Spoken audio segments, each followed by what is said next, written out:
Hello students, welcome to polytechnic classes. आज मैं start करने वाला हूँ design of steel structure chapter two यानी बोल्टेड और रिवेटेड कनेक्शंस के जितने भी एमसीक्यूज बन सकते हैं आज वो हम सारे आपको कराएंगे। इसके अलावा अगर नए छात्र जुड़ रहे हैं तो प्लीज़ चैनल को सब्सक्राइब कर लें और बेल आइकन जरूर प्रेस कर दें और बेल आइकन प्रेस करने के बाद ऑल का बटन प्रेस कर दें ताकि आपको सारे वीडियोज़ की नोटिफिकेशन मिलती रहे।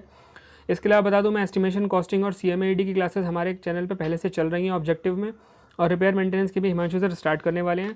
सो प्लीज़ चैनल से जुड़े रहें और इस वीडियो को पूरा देखें। तो स्टूडेंट्स चलिए स्टार्ट करते हैं क्वेश्चन नंबर 1 से।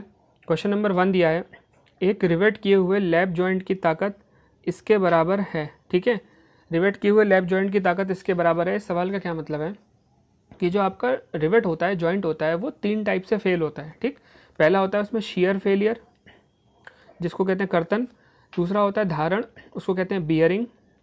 ठीक है, तीसरा होता है तनाव यानी कि टेंशन।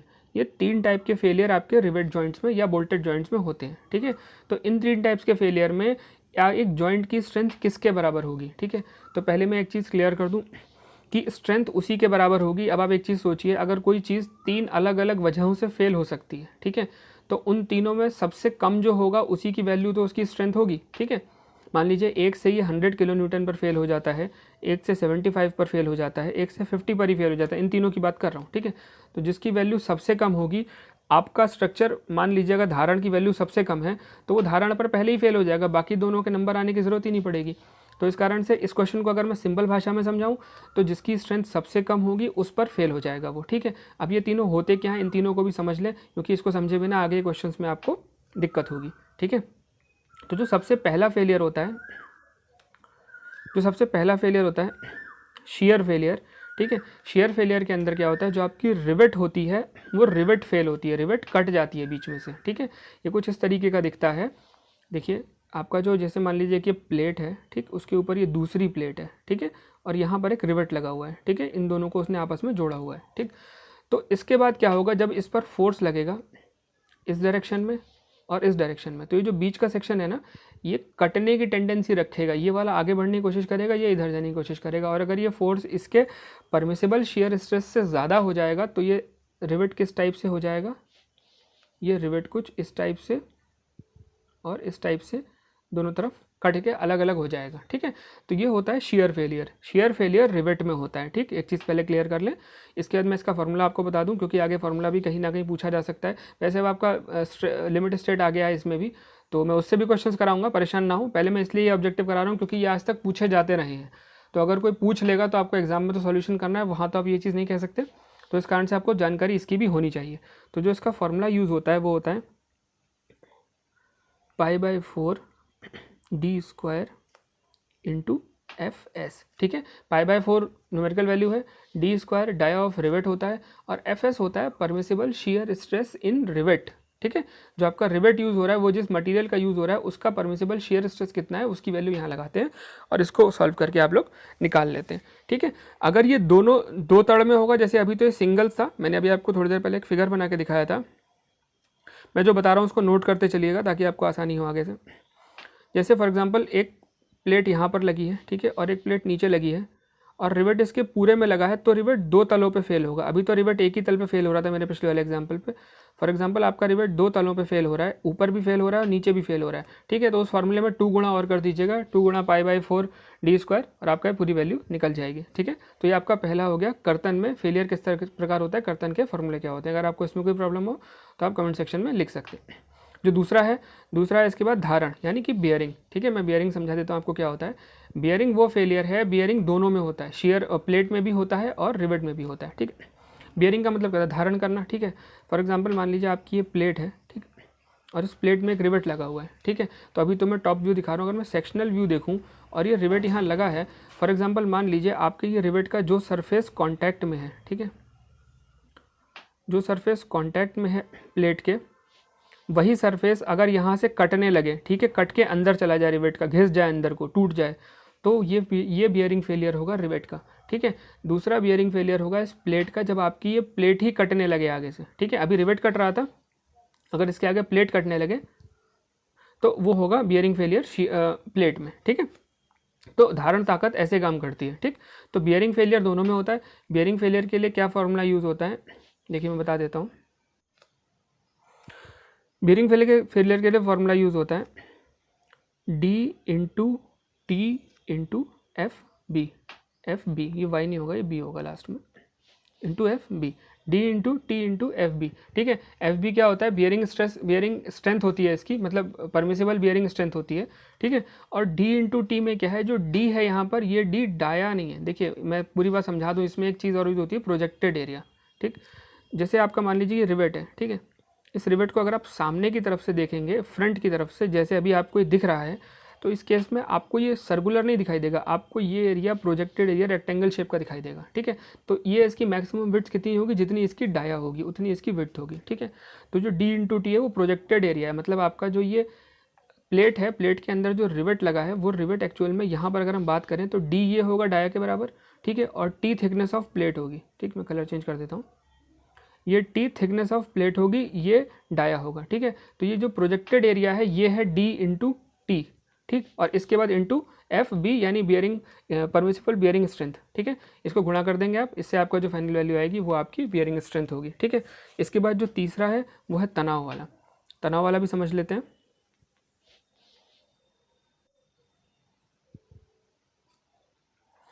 देखिए तनाव में क्या होता है, तनाव का फेलियर होता है प्लेट में। ठीक है, अभी आपने देखा शेयर फेलियर जो कि रिवेट में होता है, बियरिंग फेलियर जो दोनों में होता है, और तनाव फेलियर जो रिवेट प्लेट में होगा। ठीक है, फॉर एग्जांपल मान लीजिए आपकी एक ये प्लेट है, ठीक है, इस पर रिवेट्स लगे हुए हैं। ठीक, और ये प्लेट आगे दूसरी प्लेट से जुड़ी हुई है, तो जब ये प्लेट कुछ इस टाइप से आगे की तरफ वाली प्लेट फेल हो जाए, ठीक है, मतलब ये कट के उतनी प्लेट अलग हो जाए, इतनी प्लेट कट के जो ये जॉइंट है, जॉइंट पर से प्लेट कट के अलग हो जाए, रिवेट अपनी जगह से ना हटे, प्लेट यहीं से कट जाए इस जगह से जॉइंट से, ठीक है, और कट के आगे बढ़ जाए, तो ये कहलाएगा टेंसाइल टेंशन फेलियर या फिर तनन विफलता। ठीक है, तो टेंसाइल फेलियर में क्या होगा, आपकी जो रिवेट जो प्लेट होगी वो फट के आगे की तरफ को बढ़ जाएगी। ठीक है, तो ये 3 टाइप के फेलियर हो गए। अब तनन विफलता के बारे में थोड़ा और देख लेते हैं कि इसका फॉर्मूला क्या होता है, ये काम कैसे करता है। तनन विफलता डिपेंड करता है आपकी टेंसाइल परमिसिबल टेंसाइल स्ट्रेस आपकी प्लेट की कितनी है। ठीक है, यहाँ पर उसकी रिवेट की टेंसाइल स्ट्रेस नहीं देखते, यहाँ पर प्लेट की टेंसाइल स्ट्रेस देखते हैं। ठीक है, तो इसका फॉर्मूला होता है P minus D into T into F और टी। ठीक है, ये F T permissible tensile stress है प्लेट की। ठीक है, टी थिकनेस ऑफ प्लेट होता है, पी पिच होती है और डी डाया होता है। ठीक है, पिच और गेज में आपको आगे बता दूंगा। ठीक है, तो pitch in minus dia into T thickness of plate into permissible tensile stress, ये हो गया आपका तनन। ठीक है, अब ये 3 टाइप के फेलियर आपने समझ लिए। अब ये 3 टाइप के फेलियर में से इसमें क्वेश्चन का आंसर क्या होगा, देखिए क्वेश्चन का आंसर होगा option number D, A B और सी का न्यूनतम। इन तीनों में जिसकी वैल्यू कम होगी, मैंने अभी फॉर्मूले बताया, आप सॉल्व करेंगे, जिसकी वैल्यू न्यूनतम आएगी उस वैल्यू को आप लगा देंगे और उससे आप बता देंगे कि ये इस पर फेल होगा, जिसकी वैल्यू लीस्ट उस पर फेल हो जाएगा। ठीक है, तो क्वेश्चन नंबर 1 हो गया। चलते हैं क्वेश्चन नंबर 2 पे। एक काल्पनिक रेखा जिस पर रिवेट लगाए जाते हैं उसे निम्न नामों से जाना जाता है। ठीक है, वो काल्पनिक रेखा जिस पर रिवेट लगाए जाते हैं, फॉर एग्जांपल मान लीजिए ये आपकी प्लेट है, ठीक है, इस पर ये रिवेट्स लगे हुए हैं। ठीक है, तो अब इस जो रिवेट लगे हुए हैं, इस पर ये जो रिवेट लगे हैं, इस काल्पनिक रेखा का नाम क्या है, ठीक है, जिस पर ये रिवेट लगे हुए हैं। ठीक, तो एक काल्पनिक रेखा का नाम है रिवेट रेखा, स्क्राइब रेखा, पृष्ठ रेखा, उपरोक्त सभी। तो देखिए ऐसे केसेस में ध्यान रखिएगा, आपने रिवेट रेखा या रिवेट लाइन तो पढ़ी होगी, ठीक है, पर ये जो स्क्राइब रेखा और पृष्ठ रेखा या बैक लाइन दे रखी है ना, ये भी रिवेट लाइन को ही बोलते हैं। ठीक है, तो ये जो तीनों नाम है ये सही हैं। यहाँ पर आपका सही ऑप्शन होगा उपरोक्त सभी, रिवेट लाइन, स्क्राइब लाइन और बैक लाइन या पृष्ठ रेखा, कुछ भी कह लीजिए। ठीक है, क्वेश्चन नंबर 3 देखिए, यदि डी रिवेटों के अंतराल और सकल व्यास है तो रिवेटेड जोड़ की दक्षता n दी जाएगी। दक्षता का फॉर्मूला ये n नहीं है, ईटा होता है। ठीक है, ईटा बराबर कितना होता है, ईटा बराबर फॉर्मूला होता है इसका simple P minus D upon P। ठीक है, यहाँ पर पिच है इसकी P minus D upon P। ठीक, तो P से पिच है, D से डाया है। ठीक है, क्वेश्चन नंबर 3 समझ आ गया आपको, इसका होगा option number B, P minus D upon P। ठीक है, ये इसका फॉर्मूला है। आगे चलते हैं, क्वेश्चन नंबर 4 दिया है, एक रिवेट किए हुए जोड़ की दक्षता इस अनुपात से परिभाषित होती है। ठीक है, रिवेट किए हुए जोड़ की दक्षता कैसे परिभाषित होती है, रिवेट जोड़ की न्यूनतम सामर्थ्य एक रिवेटेड जोड़ की सबसे बड़ी सामर्थ्य तथा ठोस प्लेट की सामर्थ्य, एक रिवेट प्लेट की न्यूनतम सामर्थ्य तथा रिवेटेड जोड़ की सबसे अधिक सामर्थ्य, सभी विकल्प सही हैं। ठीक है, अब हम इस क्वेश्चन को देखें तो मैंने आपको अभी स्टार्टिंग में ही बताया था कि सबसे जो आपकी रिवेट जोड़ की स्ट्रेंथ होती है वो किस चीज़ से निकलती है। ठीक है, वो निकलती है रिवेट जोड़ की न्यूनतम सामर्थ्य। तो जो आपकी न्यूनतम सामर्थ्य उस जोड़ की होगी, चाहे वो बियरिंग में हो, शियर में हो, चाहे टेंशन में हो, उससे निकलेगी। ठीक है, तो रिवेट जोड़ की दक्षता किससे आएगी, इसमें पॉइंट नंबर है रिवेट जोड़ के न्यूनतम सामर्थ्य से। ठीक है, चलते हैं अगले क्वेश्चन पे। रिवेट छिद्र का व्यास रिवेट के व्यास का बनाया जाता है। रिवेट का जो छिद्र होता है उसका व्यास कितना बनाया जाता है, रिवेट के जो जिस होल में रिवेट को इंसर्ट करते हैं उसका रिवेट के छेद से कितना बड़ा व्यास बनाया जाता है। तो पहला है 1 मिलीमीटर रिवेट व्यास के लिए 12 मिलीमीटर तक। ठीक है, ये गलत है, ऐसा कोई पॉइंट होता ही नहीं है। 25 मिलीमीटर तक रिवेट व्यास के लिए 1.5 मिलीमीटर अधिक, 25 मिलीमीटर से अधिक रिवेट व्यास के लिए 2 मिलीमीटर अधिक। Option number C and D. ठीक है, तो इसका सही आंसर क्या होगा, इसका सही आंसर होगा ऑप्शन नंबर डी। जब आपका रिवेट 25 mm तक होता है, ठीक है, तो हम जो डाया लेते हैं, डाया ऑफ प्लेट, वो लेते हैं D+1.5। मैंने पिछली वीडियो में बताया था 1.5 mm। ठीक है, और जब 25 से अधिक हो जाता है तो लेते हैं D+2 mm। ठीक है, तो ये दोनों हैं, तो यहाँ पर बी और सी दोनों सही हैं। तो इस केस में आप क्या करेंगे, यहाँ लगाएंगे option number D, C and D both. ठीक है, अगला क्वेश्चन देख लें। Question number 6। भारतीय मानक की सिफारिश के अनुसार रिवेट के कुल क्षेत्रफल का अनुमत प्रतिबल होता है। देखिए इसकी वैल्यू IS कोड ने दे रखी है 1025 किलोग्राम पर सेंटीमीटर स्क्वायर। इसको आप लोग ऐसे ही एक जगह नोट कर लें और इसको याद कर लें, 1025 किलोग्राम अनुमत अपरूपण प्रतिबल होता है रिवेट का कुल क्षेत्रफल के लिए। ठीक है, तो चलिए स्टूडेंट देख लेते हैं क्वेश्चन नंबर 7। प्रतिबल की दिशा में निकटस्थ रिवेट या बोल्ट के छिद्रों को एक केंद्र से दूसरे केंद्र के बीच की दूरी का मापन कहलाता है। ठीक, उससे पहले आपको कुछ चीज़ें क्लियर कर दूँ।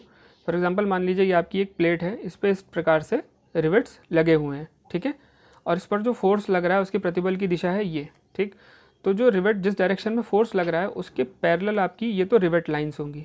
ठीक है, एक केंद्र से दूसरे के केंद्र को क्रॉस करते हुए जो लाइंस बनेगी, एक काल्पनिक लाइन, वो होगी, उसको कहते हैं रिवेट लाइन। ठीक है, रिवेट लाइन इस प्रतिबल की दिशा के पैरेलल या समानांतर होती है। ठीक, इसके बाद एक चीज़ होती है पिच। पिच होती है एक रिवेट से दूसरे रिवेट के बीच की दूरी, इसको स्मॉल p से डिनोट करते हैं, और इस रिवेट के सेंटर से इस रिवेट के सेंटर तक की दूरी को पिच कहते हैं। ठीक, पिच क्या होती है, पिच एक ही रिवेट लाइन पर होती है। ये इस रिवेट लाइन से इस रिवेट लाइन के बीच की दूरी को पिच नहीं कहेंगे, पिच कहेंगे एक ही रिवेट लाइन पे इसके सेंटर से इसके सेंटर लाइन की दूरी को कहेंगे पिच। ठीक है, उसके बाद एक रिवेट लाइन से दूसरे रिवेट लाइन, अभी रिवेट लाइन इसके सेंटर से जा रही है, ये भी इसके सेंटर से ही जा रही है, तो इन दोनों रिवेट लाइन, दो अलग अलग रिवेट लाइन के बीच की दूरी को कहते हैं गेज। इसको कहते हैं स्मॉल g से डिनोट करते हैं, इसको कहते हैं गेज। ठीक है, या गेज लाइन।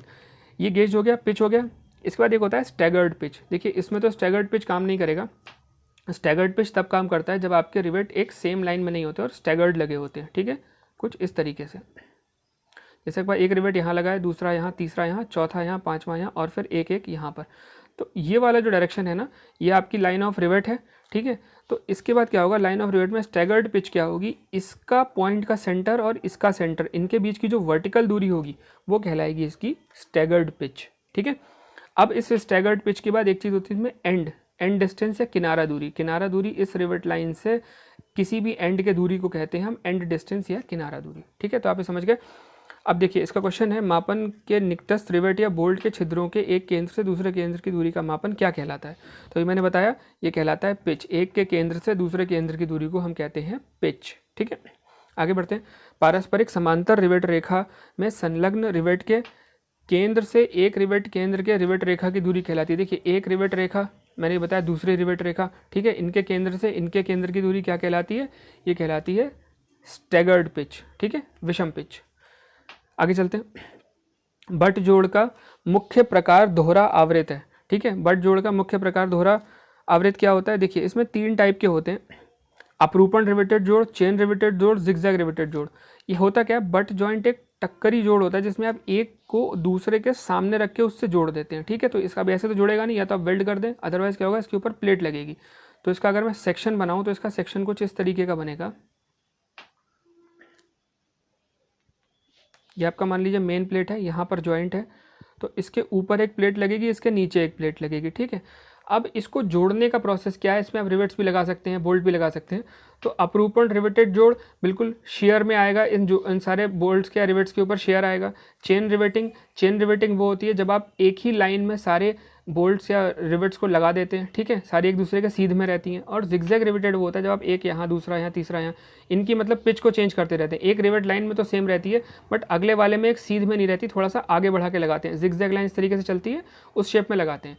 तो ये तीनों ही सही है, बट जोड़ में तीनों ही प्रकार के जोड़ मुख्य रूप से बनाए जाते हैं। इस कारण से इसका क्या ऑप्शन होगा, इसका होगा ऑप्शन नंबर डी सही, सभी विकल्प सही हैं। ठीक है, चलते हैं अगले क्वेश्चन देख लेते हैं। क्वेश्चन नंबर 10, रिवेटेड जोड़ का डिज़ाइन धारणा पर आधारित है। रिवेटेड जोड़ का डिज़ाइन किस एजम्पशन पर आधारित है? ठीक है, बेसिस क्या है उसका? पहला है लोड सभी रिवेट्स के बीच समान रूप से वितरित किया गया है। बिल्कुल सही बात है, ये हमारा एजम्पशन होता है कि अगर आपने नंबर ऑफ रिवेट्स 4 लगाए हैं तो चारों बराबर बराबर लोड लेंगी। ठीक, रिवेट द्वारा कर्तन तनाव अपने सकल क्षेत्र के समान रूप में वितरित किया जाता है। बिल्कुल, जो क्रॉस सेक्शनल एरिया है उस पर इक्वली डिस्ट्रीब्यूट होता है शियर फोर्स। बियरिंग तनाव प्लेट की संपर्क सतहों व रिवेटों के बीच एक समान होता है। ठीक है, तो बियरिंग तनाव जो सतह है, जिस सतह पर रिवेट और आपकी प्लेट लगी है, मैंने पीछे डी इंटू टी बताया था, वही चीज़ यहाँ पे डी इंटू टी पर समान रूप से वितरित होता है, क्रॉस सेक्शन पर कहीं भी अलग अलग वितरित नहीं होता। ठीक है, तो ये हम एजम्पशंस मान के चलते हैं, तीनों एजम्पशंस सही हैं और आप भी इन तीनों को याद कर लें। अगर आपको कहीं एक भी पूछी जाए तो आप आंसर कर दें, और इसका सही आंसर होगा ऑप्शन नंबर डी, सभी विकल्प सही हैं। ठीक है, चलते हैं अगले क्वेश्चन पे। निम्नलिखित में से रिवेट जोड़ के अभिकल्पन में किस मान्यता को लिया जाता है? ठीक, रिवेट जोड़ के अभिकल्पन में इनमें से किस मान्यता को लिया जाता है? प्लेट के बीच घर्षण नगण्य होता है, बिल्कुल हमें मान के चलते हैं। हम कोई भी लोड फ्रिक्शन के कारण ट्रांसफर्स नहीं मानते। ठीक है, अभी तक जो हम कोड मानते थे उसमें फ्रिक्शन के कारण, घर्षण के कारण कोई लोड ट्रांसफ़र नहीं मानते थे। हम ये मानते थे जितना भी लोड ट्रांसफ़र होगा वो आपने जो जॉइंट का प्रयोग किया उसके द्वारा ही ट्रांसफ़र होगा। ठीक है, दूसरा, रिवेट को समान रूप से प्रतिबलित या स्ट्रेस्ड किया जाता है। प्लेट का मध्य भाग प्रतिबल सर्वाधिक होता है, या उपरोक्त में से कोई नहीं। इसका सही ऑप्शन है ऑप्शन नंबर ए। ठीक है, जोड़ के अभिकल्पन में जो हमारी मुख्य मान्यता है वो यही है कि प्लेट के बीच घर्षण नगण्य होता है। ठीक है, नेग्लिजिबल होता है। ठीक, आगे चलते हैं। अनविन के फॉर्मूले के मुताबिक अगर प्लेट की मोटाई मिलीमीटर है तो रिवेट का व्यास होगा। ठीक है, तो पहले अनविन का फॉर्मूला क्या होता है? अनविन का फॉर्मूला होता है D बराबर 6.05 अंडर रूट टी। टी यहाँ पर होती है थिकनेस ऑफ प्लेट। अनविन ने एक फॉर्मूला दिया था जिसमें उन्होंने ये बताया था कि अगर आपको प्लेट की थिकनेस दे रखी है तो आप उससे रिवेट का डाया कैसे निकाल सकते हैं। ठीक है, तो ये है रिवेट का डाया, इससे निकलेगा। आप इस फॉर्मूले को सॉल्व करेंगे, 6.05 इंटू अंडर रूट टी, आपको डाया ऑफ रिवेट मिल जाएगा। ठीक है, अगला क्वेश्चन देख लेते हैं। हवा या भूकंप लोड के प्रभाव को ध्यान में रखते हुए रिवेट में स्वीकृत स्ट्रेस बढ़ा दिए जाते हैं। ठीक, जो एक्स्ट्रा लोड आते रहते हैं इस टाइप के, उनका हम क्या करते हैं, जब हम इस टाइप के लोड्स पढ़ने लगते हैं तो हम एक्स्ट्रा स्ट्रेस बढ़ा के चलते हैं 25%। मतलब जो भी आपने पहले से डिज़ाइन किया होगा उसमें 25% का इंक्रीमेंट करके लगेंगे ऐसे एरियो पे जहाँ पर विंड या फिर भूकंप के लोड आने के चांसेस रहते हैं। ठीक है, तो 25% बढ़ा के चलते हैं वहाँ पर। ठीक, अगला क्वेश्चन देख लेते हैं। क्वेश्चन नंबर 14 में कहा गया है, जब प्लेट्स मौसम के संपर्क में आती हैं तो पिच में लाइन पर टैकिंग रिवेट प्रदान की जाती है जो कि इससे अधिक नहीं होती। ठीक है, टैकिंग रिवेट में आगे आपको डिटेल में समझा दूंगा। टैकिंग रिवेट की अधिकतम दूरी होती है 16 T. T thickness of plate है और 16 टी से ज़्यादा रिवेट हम नहीं लगाते टैकिंग रिवेट का लोड ट्रांसफर में कोई इन्वॉल्वमेंट नहीं होता, ये सिर्फ और सिर्फ दो मेंबर्स को आपस में बांध के रखने का काम करते हैं। ठीक है, ये टैकिंग रिवेट्स की खास बात होती है। आगे चलते हैं। एक जॉइंट में आवश्यक रिवेट्स की संख्या है। ठीक, एक जॉइंट्स में आवश्यक रिवेट की संख्या क्या है? कर्तन सामर्थ्य के बराबर, बेयरिंग सामर्थ्य के बराबर, धारण सामर्थ्य के बराबर। ठीक है, अभी स्टार्टिंग में मैंने आपको बताया था फेलियर इनके आधार पे होता है। ठीक है, अब रिवेट की संख्या कैसे निकलती है? रिवेट की संख्या निकलती है n बराबर f अपॉन r से। ठीक है, f अपॉन r से निकलती है। f इसमें जोड़ पर आने वाला भार होता है और r इसमें रिवेट वैल्यू होती है। ठीक, तो रिवेट वैल्यू आप इसमें जो लगाएंगे वो सबसे लोएस्ट लगाएंगे जिनमें से, इन तीनों में जिस पे से फेल होगा। ठीक है, उसके बाद निकलेगा नंबर ऑफ रिवेट, तो इसलिए इसका आंसर होगा डी, इनमें से कोई नहीं, क्योंकि सीधे आप इसको कैलकुलेट नहीं कर सकते। रिवेट में जॉइंट्स की आवश्यक रिवेट की संख्या इन तीनों में से किसी एक से ऐसे नहीं निकल सकती। पहले आप उसको इस फॉर्मूले से लगा के नंबर ऑफ रिवेट्स निकालेंगे, जिसमें सबसे न्यूनतम आएगी उससे आप प्रयोग करेंगे। ठीक है, कि कितनी आवश्यक रिवेट्स इसमें प्रयोग की जानी है। ठीक, आगे चलते हैं। जब रिवेट को गर्म किया जाता है और फिर स्थल में चलित किया जाता है के रूप में जाना जाता है। ठीक है, मतलब एक सिंपल रिवेट को आपने हॉट ड्रिवन किया, गर्म किया, उसके बाद उसको ड्रिवन किया, कहीं लगा दिया, फिर स्थल में लगाया उसको। ठीक है, स्थल मतलब फील्ड से बात हो रही है यहाँ पे, तो उस रिवेट को क्या कहेंगे? Power driven shop rivet, power driven field rivet, hand driven rivet या कोल्ड ड्रिवन रिवेट। ठीक है, अगर वो रिवेट फील्ड में प्रयोग हो रहा है और गर्म करके यूज़ किया जा रहा है तो उसको क्या कहेंगे? उसको कहेंगे पावर ड्रिवन फील्ड रिवेट। ठीक है, वैसे भी जो हॉट ड्रिवन रिवेट्स होते हैं वो मोस्टली पावर ड्रिवन ही होते हैं। ठीक है, उनको मशीन के द्वारा ही लगाया जाता है। तो power driven rivet, power driven field rivet, इसका सही आंसर होगा ऑप्शन नंबर बी। ठीक, चलते हैं अगले क्वेश्चन पे। निम्नलिखित में से सही कथन चुनें। जब गेज दूरी पिच से अधिक होती है और खंड की विफलता एक टेढ़ी मेढ़ी रेखा में हो सकती है। बिल्कुल सही बात है। जब आपकी गेज दूरी मैंने बताया था 2 रिवेट लाइन के बीच की दूरी, जब ये पिच से अधिक होती है तो आपके जो खंड की विफलता है वो ऐसे हो सकती है कि जैसे एक रिवेट से दूसरे रिवेट से तीसरे रिवेट ये फेल हो सकता है। जब गेज दूरी कम होती है तो खंड की विफलता एक सीधे समकोण अनुभाग में रिवेट छिद्र के माध्यम से हो सकती है। बिल्कुल जैसे आपका 1 रिवेट 2 रिवेट 3 रिवेट है तो ये इसके बीच से ही पूरी प्लेट टियर हो सकती है, फेल हो सकती है। जब गेज दूरी पिच के बराबर होती है तो अनुभाग की विफलता की संभावना छिद्र के व्यास की वृद्धि के साथ अधिक हो जाती है। मतलब वही जो मैंने रप्चर बताया था स्टार्टिंग में, बियरिंग बताया था, तो वो बियरिंग से फेल हो जाती है यहाँ पे। ठीक है, तो इसमें क्या सही ऑप्शन है? इसमें तीनों सही ऑप्शन है। इन तीनों कथनों का कोई गलत नहीं है, तीनों कथन सही है। ठीक, आगे चलिए देख लेते हैं क्वेश्चन नंबर 18। क्वेश्चन नंबर 18 में दे रखा है ठंडे लगाए जाने वाले रिवेट की परास रेंज क्या होती है। ठीक है, परास रेंज से मतलब यहाँ पर डाया से है। ठीक है, डाया क्या होती है? 6 से 10, 10 से 16, 12 से 22 या 22 से 32। ठीक है, तो इसको आप समझ लें। जब आप कोल्ड ड्रिवन रिवेट्स का प्रयोग करते हैं तो कोल्ड ड्रिवन रिवेट्स अधिकतम 12 से 22 mm का प्रयोग करते हैं। 22 से ऊपर जब हम लगने लगते हैं तो फिर हम हॉट ड्रिवन रिवेट्स का प्रयोग करने लगते हैं। ठीक है, तो इसका सही आंसर होगा ऑप्शन नंबर सी। आगे चलते हैं। अनविन सूत्र के द्वारा 16 mm मोटाई को जोड़ने वाली प्लेट के रिवेट का व्यास होता है। ठीक है, अब यहाँ पर हमें डी निकालना है अनविन सूत्र के द्वारा। यहाँ पर हमें क्या दे रखा है? 16 mm मोटी प्लेट दे रखी है। मैंने आपको पीछे फार्मूला बताया था 6.05 इंटू √t।